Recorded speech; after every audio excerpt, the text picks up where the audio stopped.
महापौर पदातून राजकारण फिरणार, कोतकरांना शह की कर्डिलेंचे उदात्तीकरण होणार? अहिल्यानगरचा महापौर कोण होणार याचेच अंदाज नगरकर बांधत आहेत। दरम्यान काही राजकीय तज्ञांच्या मते महापौर पदातून कोतकरांना शह देतात की स्वर्गीय आमदार कर्डिले यांच्या राजकीय वारसांचे उदात्तीकरण करतात हे पाहणे औत्सुक्याचे ठरणार आहे।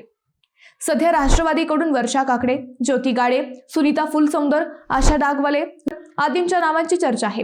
दरम्यान आमदार जगताप हे महापौर ठरवताना कोण सोयीचे यापेक्षा कोण गैरसोयीचे हे पाहून व्यूहरचना करतील।